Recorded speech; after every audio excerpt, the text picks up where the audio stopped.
তো কোশ্চেনটা দেখা যাচ্ছে, আশা করি ল্যাকটোজ ওপেরনে পারমিজ উৎসেচক তৈরি হয় কোন গঠনগত জিন থেকে সেটা জানতে চাওয়া হয়েছে। অপশান আছে Z, Y, A, I. Lactose operon কোশ্চেনে সম্ভবত বা সাধারণত এরকমভাবে দেওয়া হয় বা আমরা ব্যবহার করি ল্যাক ওপেরন। ল্যাক ওপেরন বলতে এখানে ল্যাকটোজ নামে একটা সুগারের কথা বলা হচ্ছে। তো এর মধ্যে একটা স্ট্রাকচার আমাদের পড়ানো, আমি ছবি দেখাচ্ছি একটু পরে। সেখানে এরকম ইনহিবিটর, অপারেটর, জে, ওয়াই নামে কিছু জিন থাকে এবং সেখান থেকে কিছু উৎসেচক তৈরি হয়, সেটা আমাদের মনে রাখতে হয়। তো মনে রাখার জন্য একটা ট্রিক্স এখানে দেখা যাক।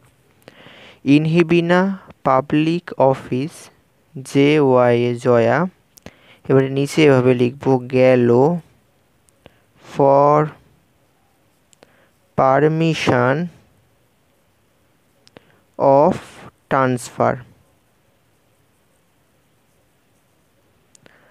তো এর ফলে লেখার ফলে কি দেখা যাচ্ছে, ইনহিবিনা পাবলিক অফিসের প্রথম এই চারটে INHI দিয়ে আমরা এখান থেকে কি পেয়ে যাবো, ইনহিবিটর।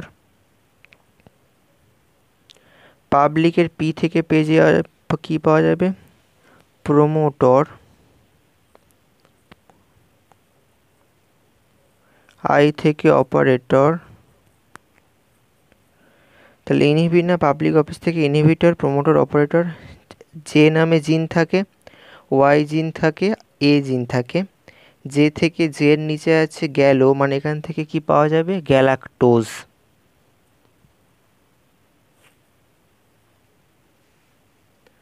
ওয়াই এর নিচে আছে এই পারমিশন কথাটা, সেখান থেকে আমরা কি পাবো, পারমিয়েজ। আর এর নিচে আছে ট্রান্সফার শব্দটা, মানে এখান থেকে আমরা পাবো ট্রান্সফারেজ। এই যে গ্যালাক্টো বললাম, গ্যালাক্টোজ, পারমিয়েজ, ট্রান্সফারেজ, এদের প্রত্যেকের শেষে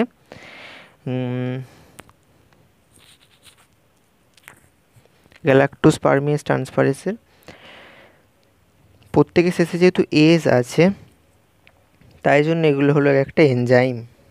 এবার আমার কোশ্চেনে কি জানতে চেয়েছে যে পারমিয়েজ উৎসেচকটা তৈরি হয় কোন গঠনগত জিন থেকে। তাহলে পারমিয়েজ উৎসেচকটা পাওয়া যাচ্ছে কোথা থেকে, ওয়াই থেকে। তাহলে অ্যান্সার হয়ে গেল অপশান বি। আমি আরেকবার সামারি করে যদি বলে দিই যে স্ট্রাকচারটা তাহলে কি হয়, প্রথমে থাকে হচ্ছে কি ইনহিবিটর, তারপরে প্রোমোটর, তারপরে অপারেটর, তারপরে স্ট্রাকচারাল জিন থাকে জে, ওয়াই এ। জে থেকে উৎসেচক তৈরি হয় গ্যালাক্টোজ, এ থেকে তৈরি হয় পারমিয়েজ। একটা মিস্টেক হয়ে গেছে, এটা অ্যাকচুয়ালি হওয়া উচিত ছিল গ্যালাক্টোসাইডেজ, গ্যালাক্টোসাইডেজ, তবে এস কতটা আসছে, রাইট। এটা অ্যাকচুয়ালি তৈরি হয় বিটা গ্যালাক্টোসাইডেজ, পারমিয়েজ এবং ট্রান্সফারেজ। তো তাহলে কোশ্চেনটা অন্যরকমভাবেও দিতে পারে যে জেড থেকে তৈরি হয় কোন উৎসেচক, সেটা জিজ্ঞেস করতে পারে। তাহলে উত্তরে যাবে বিটা গ্যালাক্টোসাইডেজ, ওয়াই থেকে পারমিয়েজ, এ থেকে ট্রান্সফারেজ।